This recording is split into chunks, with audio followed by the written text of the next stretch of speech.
সকালবেলা ঘুম থেকে ওঠার পর দরজার বাইরের গাছগুলোতে একটু পানি স্প্রে করে দিচ্ছি।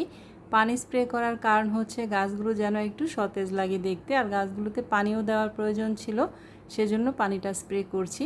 আর আপনাদের কাছে হয়তো বা গাছগুলো দেখে একটু অপরিচিত লাগতে পারে, যারা নতুন আপু ভাইয়ারা আছেন তাদের কাছে হয়তো বা একটু নতুন মনে হতে পারে বা অপরিচিত মনে হতে পারে, আর যারা পুরাতন ভিউয়ার্স আপু ভাইয়ারা আছেন আপনারা তো এতক্ষণে বুঝেই গিয়েছেন যে আমি আমার বাবার বাড়িতে আছি আর বাবার বাড়িতেই গাছে পানি দিচ্ছি। তো হ্যাঁ, এটা হচ্ছে আমার বাবার বাড়ির দরজার বাইরের লুকটা আর কি। বাইরে কিছু গাছ রাখা আছে, সেখানেই পানি দিচ্ছিলাম।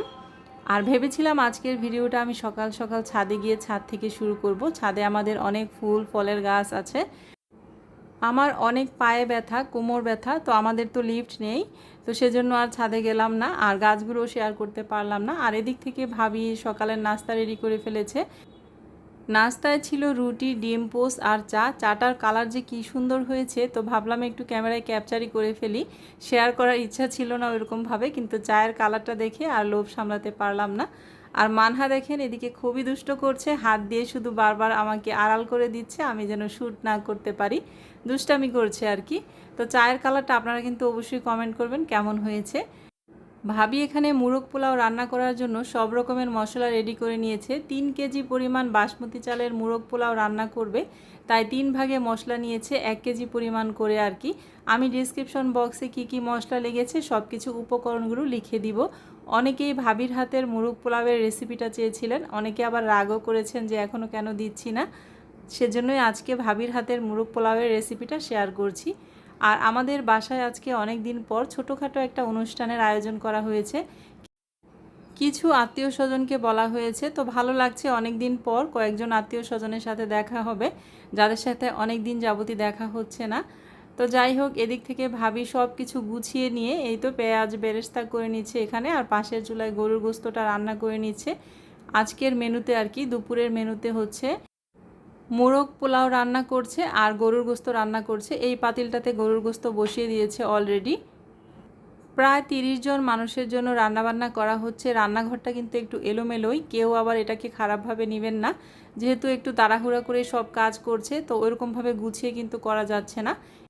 মোরগ পোলাওয়ের রেসিপিটা এখন আমি আপনাদের সাথে শেয়ার করছি। এখানে চিকেনের পিস নেওয়া হয়েছে, মোট 8টা মুরগি নেওয়া হয়েছে, 2টা পাতিলে বসাবে আর কি। মুরগির সাথে টক দই দিয়ে দেওয়া হলো 1.5 কাপ পরিমাণ মতো লবণ দিয়ে হাতের সাহায্যে খুব ভালোভাবে মেখে নিল। এখন দিয়ে দেওয়া হচ্ছে আদা রসুনের পেস্ট পরিমাণ মতো, আমি সব কিছু ডেসক্রিপশন বক্সে লিখে রাখবো। এরপর দেওয়া হয়েছে পরিমাণ মতো মরিচের গুঁড়া, ধনিয়া গুঁড়া, জিরার গুঁড়া। এখন দেওয়া হচ্ছে সাদা গোলমরিচের গুঁড়া। আর যে মশলাটা প্রথমে দেখিয়েছিলাম সেটাকে কিন্তু ভালো করে ভেজে নেওয়া হয়েছে, ভেজে ব্লেন্ডারে ব্লেন্ড করে নেওয়া হয়েছে, সেটাও এখন পরিমাণ মতো দিয়ে দেওয়া হলো। এখন দেয়া হচ্ছে 1 কাপ পরিমাণ বেরেস্তা। তো বেরেস্তাটা দেওয়ার পর হাতের সাহায্যে খুব ভালো করে চিকেনের সাথে সব মশলাগুলো ম্যারিনেট করে নিচ্ছে। তো এভাবে ম্যারিনেট করে কিন্তু 10 থেকে 15 মিনিটের মতো রেখে দেওয়া হবে। তো এই তো চিকেনটা ম্যারিনেট করা হয়ে গেছে। এখন এর উপরে হালকা একটু টেস্টিং সল্ট ছিটিয়ে দেওয়া হয়েছে। টেস্টিং সল্টটা কেউ চাইলে স্কিপও করতে পারবেন। আর এখন দিয়ে দেওয়া হচ্ছে আলু ভেজে নেওয়া হয়েছিল, আলুটাকে 2 ভাগ করে নেওয়া হয়েছে 2 পাতিলের জন্য। কয়েকটা আলু বোখারা দেওয়া হয়েছে, কয়েকটা কাজু বাদাম দেওয়া হয়েছে, এরপরে কয়েকটা গোলমরিচ দেওয়া হচ্ছে, 6 থেকে 7টা গোলমরিচ দিয়ে দেওয়া হলো আর কি। এখন আরও একটা পাতিল সেমভাবেই রেডি করে নিচ্ছে। আমি কিন্তু সকাল থেকে শুধু বকবকি করে যাচ্ছি, আপনারা কেমন আছেন এটা কিন্তু জানাই হলো না। আসসালামু আলাইকুম আমার প্রিয় আপুরা, ভাইয়ারা, আন্টিরা এবং সোনামণিরা, আপনারা সবাই কেমন আছেন? আশা করছি যে যেখানে আছেন সবাই ভালো আছেন, সুস্থ আছেন এবং নিরাপদে আছেন। আমরাও পরিবারের সবাই আলহামদুলিল্লাহ বেশ ভালো আছি। আমি মনিরা, আমার চ্যানেল মনিরাস ওয়ার্ল্ড থেকে আপনাদেরকে আরও একটা নিউ লাইফস্টাইল ব্লগ দেখার জন্য বরাবরের মতোই ওয়েলকাম করছি। আশা করছি আজকের এই ব্লগটিও আপনাদের কাছে ভালো লাগবে। আজকে আমাদের বাসায় কিছু গেস্ট আসবে, তো গেস্ট আসা উপলক্ষে মুরগ পোলাও রান্না করা হচ্ছে। 2টা পাতিলে মোট 3 কেজি পরিমাণ চাল আর 8টা মুরগি দিয়েই মুরগ পোলাওটা করা হচ্ছে। আশা করছি পুরো ভিডিওটি জুড়ে সবাই থাকবেন, আর যারা রেসিপিটি দেখতে চেয়েছিলেন তারা অনেক বেশি খুশি হবেন আজকের ভিডিওটা দেখার পর। তো 2টা পাতিলে কিন্তু রেডি করা হয়ে গেছে। এখন 10 থেকে 15 মিনিটের জন্য পাতিল 2টা রেখে দেওয়া হয়েছে ঢাকনা দিয়ে ঢেকে। আর এদিক থেকে পাউডার মিল্ক, পানি আর একটু ঘি একসাথে মিক্সড করে নেওয়া হচ্ছে। এরপরে বাসমতি চালটাকে 80% বয়েল করে নেওয়া হয়েছে। আর চিকেনটা যে ম্যারিনেট করে রাখা হয়েছিল 2টা পাতিলে, ওই 2টা পাতিলের উপর রাইসটাকে দিয়ে দেওয়া হচ্ছে। এই তো আমি কিন্তু ভিডিওতে শেয়ার করছি, আশা করছি দেখেই বুঝে নেবেন। রাইসটা দেওয়ার পর ঘিটা যে গুলিয়ে রাখা হয়েছিল পাউডার মিল্কের মধ্যে, সেটাও একটু একটু করে দিয়ে দেওয়া হচ্ছে চারপাশে। আর এখন দিয়ে দেওয়া হচ্ছে একটু জর্দার রং। মোরগ পোলাওয়ের মধ্যে কিন্তু জর্দার রংটা দিলে কালারটা বেশ ভালো আসে। তো যাই হোক, এরপরে একটা ফয়েল পেপার দিয়ে দেওয়া হলো পাতিলের উপর। ফয়েল পেপার দিয়ে ঢাকনা দিয়ে ঢেকে এটাকে দমে রাখা হবে 1 ঘন্টার জন্য। তো মোরগ পোলাওয়ের সাথে কিন্তু আজকে গরুর গোস্তও রান্না করা হয়েছে। গরুর গোস্তটা বড় পাতিলে রান্না করা হয়েছিল। বড় পাতিল থেকে এখন একটা ছোট স্টিলের পাতিলে এটাকে সার্ভ করে নেওয়া হচ্ছে। তো যাই হোক, এদিক থেকে আমি আপনাদের সাথে শেয়ার করি। আমার ভাবি তো রান্নাবান্না নিয়ে খুবই ব্যস্ত। আমাদের খালা আছে, খালা হেল্প করছে। আমি খুব একটা রান্নাবান্নায় হেল্প করছি না, কারণ রান্নাঘরে 3-4 জন মানুষ হয়ে গেলে একটু হজবরল হয়ে যায়। আমি মাঝে মাঝে যাচ্ছিলাম, একটু গল্প করছিলাম, আবার একটু ক্যামেরায় ক্যাপচার করে নিয়ে চলে এসেছি। আর আমি যে শুধু গল্প করছিলাম তা কিন্তু না, আমি পুরো বাড়িটা গুছিয়ে নিয়েছি। সবগুলো রুমের বিছানার চাদর চেঞ্জ করেছি। এটা হচ্ছে আমার ভাবির রুম, ভাবির রুমের চাদরটাও চেঞ্জ করেছি। মানে পুরো বাসায় আমাদের 4টা বেডরুম, 4টা বেডরুমেরই আমি চাদর চেঞ্জ করে পুরো বাসাটা গুছিয়ে সুন্দর করে নিয়েছি। এখন শুধু খালা ঝাড়ু দিবে আর মুছবে। পুরো বাসাটাই আমি আপনাদের সাথে শেয়ার করব ঘুরে ঘুরে। আমার এখন আর কোনো কাজ নেই, রান্নাবান্নাও মোটামুটি গুছগাছ করে নিয়েছে ভাবি। অনেকেই জানতে চান যে আপনার কবুতরগুলি কি করেছেন আপু। তো আমি কিন্তু উত্তর দেই যে কিছু আমার ভাবিকে দিয়েছি, কিছু হচ্ছে তুলিকে দিয়েছি, কিছু আমার ভাসুরকে দিয়েছি। তো আমাদের বাসায় যে কবুতরগুলি দিয়েছি সেগুলো এখন আপনাদের সাথে শেয়ার করছি।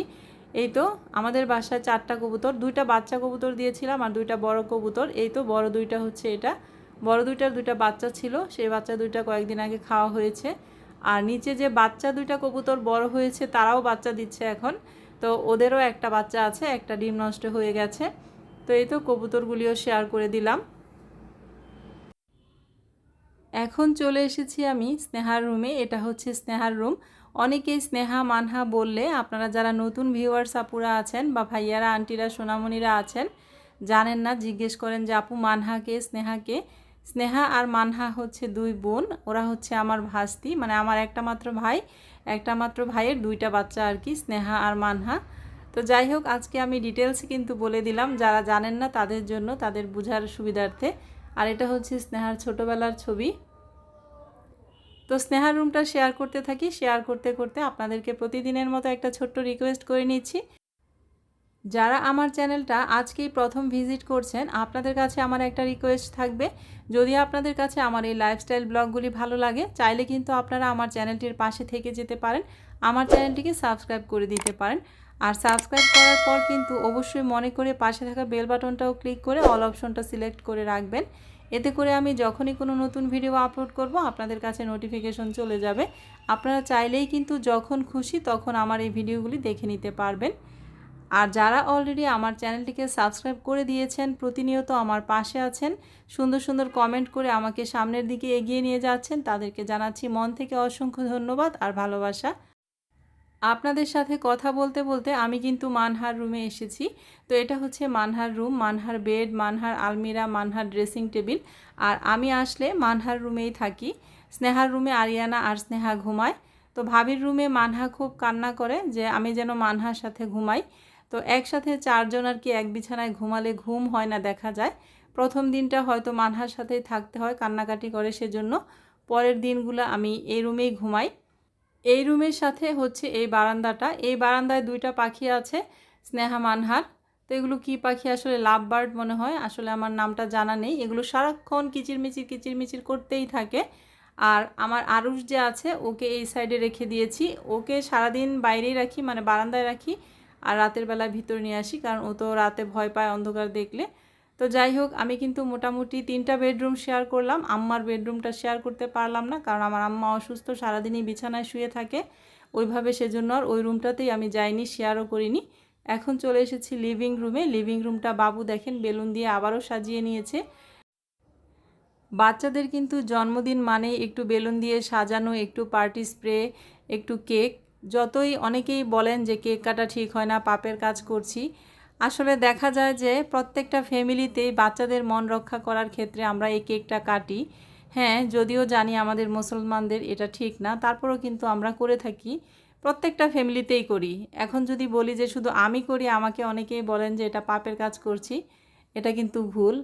আমি দেখেছি, ইউটিউবেও দেখি, বাস্তবেও দেখি যে অনেক হুজুর ফ্যামিলিতেও কেকটা কিন্তু বাচ্চাদের খুশির জন্য কাটেই।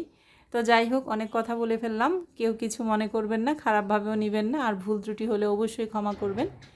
তো বাসাটাও কিন্তু আমি টুকিটাকি করে শেয়ার করছি আপনাদের সাথে, তার কারণ হচ্ছে নতুন আপু ভাইয়াদের জন্য। যারা আগে দেখেছেন তারা তো দেখেছেন আমার বাবার বাড়িটা, তো আজকেও আবার একটু শেয়ার করছি। তো সব কিছুই মোটামুটি গুছগাছ, ডাইনিং টেবিলটাও গুছিয়ে নেওয়া হয়েছে। আমি যখনই বাবার বাড়িতে আসি তখনই কিন্তু আমার বাবার বাড়িটা ঘুরে আপনাদেরকে দেখাই। অনেক আপুরাই বলেন যে আপু তোমার বাবার বাড়িটাও অনেক গুছানো। হ্যাঁ, আমার ভাবিও অনেক গুছানো, সব কিছুই গুছগাছ করে অনেক সুন্দর করে পরিপাটি করে রাখে। তো আমি তো আপনাদের সাথে অনেক বক বক করছি, পুরো বাসাটা শেয়ার করছি। এখন কিন্তু বেজে গিয়েছে প্রায় 1টার মতো। রান্নাবান্নাও মোটামুটি শেষ, বাড়িঘরও খালা মুছে নিয়েছে, গেস্টরাও মোটামুটি এসে পড়েছে। তো এই তো মুরগ পোলাওটা কিন্তু ঢালা হচ্ছে বড় একটা স্টিলের ডিশের মধ্যে। একটা পাতিলার কি ঢালা হলো। এখন বাচ্চাদেরকে প্রথমে খাবার দিয়ে দেওয়া হবে। তো মুরগ পোলাওয়ের রেসিপিটা কেমন হয়েছে অবশ্যই কিন্তু আপনারা কমেন্ট সেকশনে কমেন্ট করবেন। অনেক বেশি লোভনীয় হয়েছিল আর খুবই টেস্টি হয়েছিল মুরগ পোলাওটা খেতে। এখন তো আমি ভয়েস ওভার করছি। তো এই তো প্রথমেই কিন্তু বাচ্চাদের জন্য খাবার সার্ভ করে নেওয়া হচ্ছে। মানহার না, সরি, স্নেহার ফ্রেন্ড এসেছে, ফ্রেন্ডের মা এসেছে। তো ছোট ছোট বাচ্চারাও এসেছে কয়েকজন, আরও আত্মীয় স্বজনরাও এসেছে আমাদের মোটামুটি কয়েকজন। আবার তুলিকেও বলা হয়েছিল, তো তুলির একটু প্রবলেম থাকার কারণে তুলি আসতে পারেনি। তো তুলি আজমাইনকেও আমরা মিস করছিলাম। তো যাই হোক, এখানে সবার খাওয়া দাওয়া জন্য আর কি সবাই রেডি হচ্ছে, সবাই খাওয়া দাওয়া করে নিবে এখন। খাওয়া দাওয়া করার পর বাচ্চারা তো একসাথে হলে অনেক মৌজ মাস্তি করে, সারাক্ষণই তাদের অস্থিরতা, সারাক্ষণই তাদের মজা। একবার এসি ছাড়ছে, আরেকবার এসিটা বন্ধ করছে, এরকমভাবে ওরা এক ঘরে কিছুক্ষণ আড্ডা দিচ্ছে, আবার কিছুক্ষণ আরেক রুমে যে আড্ডা দিচ্ছে। আর এই যে মানহা বুড়িটা দেখেন, ওর জন্মদিনের ড্রেসটা পরেছে। এই পার্টি ড্রেসটাই কিন্তু মানহা বুড়ির জন্মদিনের জন্য আমার ভাইয়া আর কি কিনে দিয়েছে। আমার ভাইয়া তো দেশের বাইরে থাকে, কিন্তু ভাবিকে বলেছে ভাইয়ার পক্ষ থেকে এই পার্টি ড্রেসটা কিনে দিতে। তো এই যে মানহা বুড়ি খুব সুন্দর হয়ে রেডি হয়ে আবারও কেক কাটার জন্য বসে পড়েছে। আর আজকে কেক, পুডিং, সাথে কিছু ফ্রুটসও কেটে দেওয়া হয়েছে বাচ্চাদের জন্য আর কি, ওরা মজা পায় একটু সব কিছু এগুলো দেখলে। তো যাই হোক, এখন কেকটা কাটা হবে। কেকটা কাটার আগে এখানে কিছু ফটো সেশন করা হচ্ছে। আরিয়ানার ফোন দিয়ে তুলে নিচ্ছে, আমার ভাবির ফোন দিয়ে তুলে নিচ্ছে, আর আমি একটু ক্যামেরায় ক্যাপচার করে নিচ্ছি আপনাদের সাথে শেয়ার করার জন্য।